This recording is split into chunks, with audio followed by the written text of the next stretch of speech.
Unscientific বিভিন্ন তথ্যের জন্য একজন থাইরয়েডের পেশেন্টের সারা জীবন থাইরয়েডের ওষুধ খেয়ে চলতে হয়। আজকের ভিডিওতে এই বিষয়টি নিয়ে আলোচনা করব যে কোন কোন ভুল তথ্যের জন্য, কোন কোন মিথের জন্য একজন থাইরয়েডের পেশেন্টের সারা জীবন ওষুধ খেতে হয়। কথা বলছি আমি শ্রাবণী প্রামাণিক, একজন সার্টিফাইড আয়ুর্বেদ চিকিৎসক। ভিডিওটি মন দিয়ে দেখুন শুরু থেকে শেষ পর্যন্ত, কেননা খেয়াল করতে হবে আপনাকে যে এই ধরনের কোনো ভুল ধারণা আপনার মধ্যে রয়েছে কিনা, যার জন্য আপনাকেও হয়তো সারা জীবন থাইরয়েডের ঔষধ খেয়ে চলতে হবে। সর্বপ্রথম যে মিসকনসেপ্ট আমাদের মধ্যে রয়েছে সেটা হলো থাইরয়েড টেস্টের রিপোর্ট নিয়ে। দেখুন, আপনার শরীরের বিভিন্ন উপসর্গ বা লক্ষণ দেখে একজন চিকিৎসক যদি অনুমান করেন যে আপনার থাইরয়েডের সমস্যা রয়েছে, তখন তিনি আপনাকে TSH, T3 এবং T4 নামক টেস্ট দিয়ে থাকেন। এই TSH এর অর্থ হলো থাইরয়েড স্টিমুলেটিং হরমোন। এই TSH পরীক্ষায় যদি হরমোনের মাত্রা বা সিক্রেশন আপনার শরীরে বাড়তে থাকে তাহলে আপনার হাইপারথাইরয়েডিজম, যদি মাত্রা কমে তাহলে হাইপোথাইরয়েডিজম। এই TSH বা থাইরয়েড স্টিমুলেটিং হরমোনের স্বাভাবিক মাত্রা হলো 0.5 থেকে 4.1 মিলি ইন্টারন্যাশনাল ইউনিট পার লিটার। তাহলে এই মাত্রা অনুযায়ী আমরা কি বুঝে নেব স্বাভাবিকভাবে, যে যদি এই মাত্রা স্বাভাবিকের তুলনায় বেড়ে যায় তাহলে আমার হাইপারথাইরয়েডিজম, এবং যদি কমে যায় তাহলে হাইপোথাইরয়েডিজম। কিন্তু এই থাইরয়েড রিপোর্টের ক্ষেত্রে বিষয়টি সম্পূর্ণ অন্যরকম। সেক্ষেত্রে আপনার 0.5 এর থেকে যদি কম আসে সেক্ষেত্রে আপনি হাইপারথাইরয়েডিজম, এবং যদি আপনার 4.1 এর থেকে বেশি আসে তাহলে আপনি হাইপোথাইরয়েডিজম। তাই এই রিপোর্টটি খুব ভালো করে বুঝে নিতে হবে একজন পেশেন্টকে, তারপরেই তার চিকিৎসায় আসতে হবে।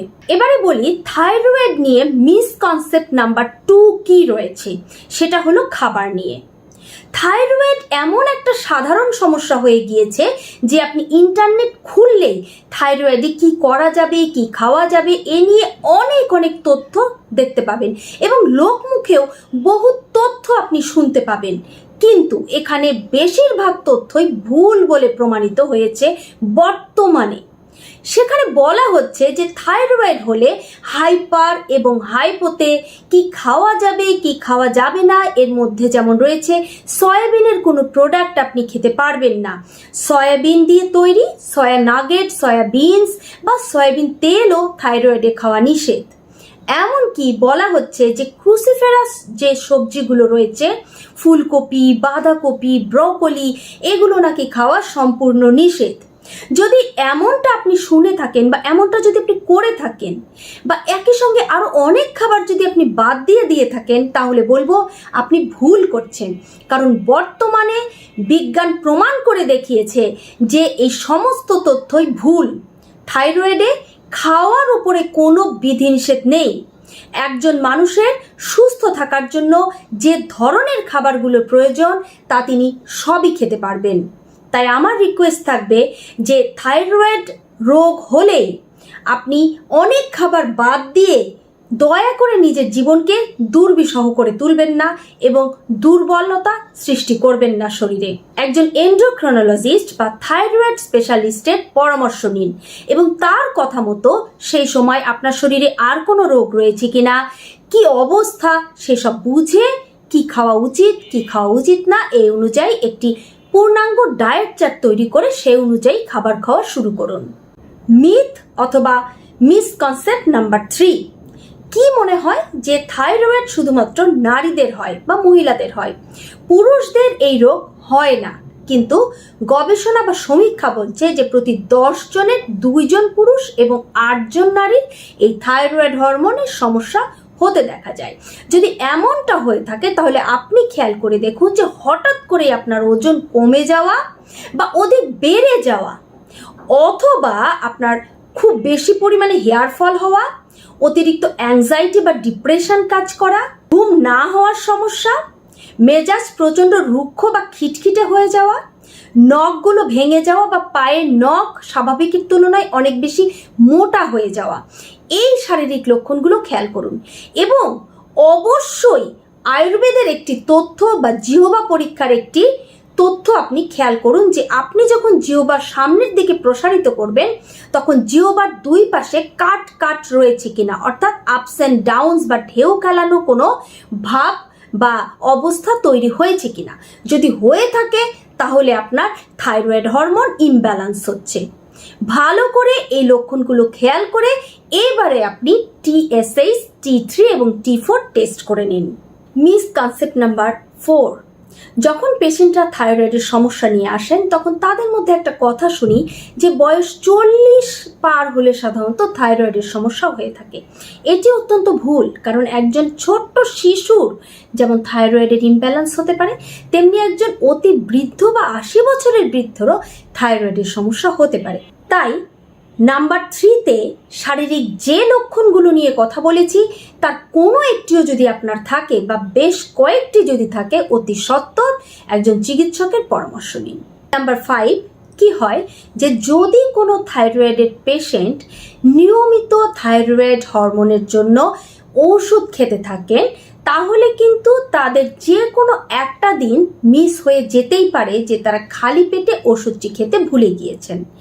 যেহেতু থাইরয়েডের এই ঔষধ সকালবেলায় খালি পেটে বা এমটি স্টমাকেই খেতে হয়, তাই তিনি যদি ভুলে যান তাহলে দেখা যায় দিনের যে কোনো একটা সময় ওই ওষুধটি তিনি খেয়ে থাকেন। সেক্ষেত্রে আপনাদের বলে রাখি, আপনারা যে ওষুধটি খাচ্ছেন সেটা হলো সিনথেটিক থাইরয়েড হরমোন। এই হরমোন আমাদের বডিতে শুধুমাত্র এমটি স্টমাকেই অ্যাবজর্ব হয়, অন্যান্য সময় হয় না। তাই আপনি যদি দিনের যে কোনো সময় খেয়ে থাকেন এটা আপনার শরীরে কাজ করবে না। তাই আপনি যদি নিয়মিত ওষুধ খান তাহলে অবশ্যই আপনার চিকিৎসকের কাছে এই ইনফরমেশনটি নিয়ে নিন যে কোনোদিন ভুলে গেলে আপনি পরের দিন খালি পেটে বা সকালে ডাবল ডোজ খাবেন কিনা। যদি তিনি আপনাকে পারমিশন দেন তখনই আপনি কেবল পরের দিন ডাবল ডোজ নিতে পারবেন। নাম্বার 6, কি মিসকনসেপ্ট রয়েছে। অনেক সময় দেখতে পাওয়া যায় যে থাইরয়েড গ্ল্যান্ডে ঠিক এই জায়গাতে ফুলে ওঠে, যেটা গয়টার বলে থাকি আমরা। এই গয়টার বা থাইরয়েড গ্ল্যান্ডে যে ফুলে ওঠা অনেক সময় এই ধরনের হলেই ডাক্তার সঙ্গে সঙ্গে আপনাকে আল্ট্রাসোনোগ্রাফি করতে দেন। সেখানে যদি নডুল ধরা পড়ে তো আমরা মানসিকভাবে ধরেই নিই যে আমার হয়তো বা সেখানে ক্যান্সার হতে পারে, বা লোকমুখে আপনি এমনটা হয়তো শুনে থাকবেন। কিন্তু নডুল ধরা পড়া মানেই বা গয়টার হওয়া মানেই বা থাইরয়েড গ্ল্যান্ড অস্বাভাবিক ফুলে ওঠা বা বড় হয়ে যাওয়া মানেই কিন্তু ক্যান্সার নয়। আপনি সুচিকিৎসা নিলে এটি সমাধান বের করা সম্ভব। তবে এক্ষেত্রে একটা ছোট্ট ইনফরমেশন আপনাদের দিতে চাই যে থাইরয়েড গ্ল্যান্ডের যে নডিউল বা যে গয়টার হয়ে থাকে বা যে ফুলে ওঠে এটা কিন্তু ক্যান্সারাস হলেও প্রাণঘাতী ক্যান্সার নয়। এটা রিভার্স করা সম্ভব, অর্থাৎ এর থেকে মুক্তি পাওয়া সম্ভব। তাই ভীত না হয়ে অবশ্যই এর ট্রিটমেন্টটা প্রপারলি করাতে হবে। আজকে থাইরয়েড হরমোন নিয়ে যে মিসকনসেপ্টগুলো আলোচনা করলাম, আমার মনে হয় একজন থাইরয়েডের পেশেন্টের জন্য এই বিষয়গুলো জানা অত্যন্ত দরকার। সেই সঙ্গে এটা ভালো করে জানতে হবে যে কোন মাত্রায় হরমোনাল ইমব্যালেন্স হলে আপনি ঔষধ শুরু করবেন। অনেক সময় মাত্রা অস্বাভাবিক না হলেও আমরা ঔষধ শুরু করে দেই, যেটা হয়তো রুটিন কিছু ওয়ার্ক অথবা আয়ুর্বেদিক কিছু ভেষজ খাবার মাধ্যমে খুব দ্রুত সমাধান সম্ভব। সেই জায়গাতে আপনি যখন এই সিনথেটিক থাইরয়েড হরমোন নিতে যান বা ঔষধ আকারে খেতে যান তখন কিন্তু এর ভয়াবহতা অন্যরকম হয়ে পড়ে। কাজেই থাইরয়েড হরমোনের যে ইমব্যালেন্স সেটা হলে অবশ্যই চিন্তা ভাবনা করে ট্রিটমেন্টের দিকে যেতে হবে। ভিডিওটি ভালো লাগলে শেয়ার করুন, কারণ বুঝতেই পারছেন থাইরয়েড রোগীর সংখ্যা দিনকে দিন বেড়ে চলেছে। অন্য আরেকটি ভিডিওতে আপনাদেরকে জানাবো যে থাইরয়েড হরমোনের যদি ইমব্যালেন্স হয়ে থাকে সেক্ষেত্রে আয়ুর্বেদ নির্দেশিত চিকিৎসা কি রয়েছে। সবাই ভালো থাকুন, সুস্থ থাকুন, সবার জন্য শুভকামনা। ধন্যবাদ।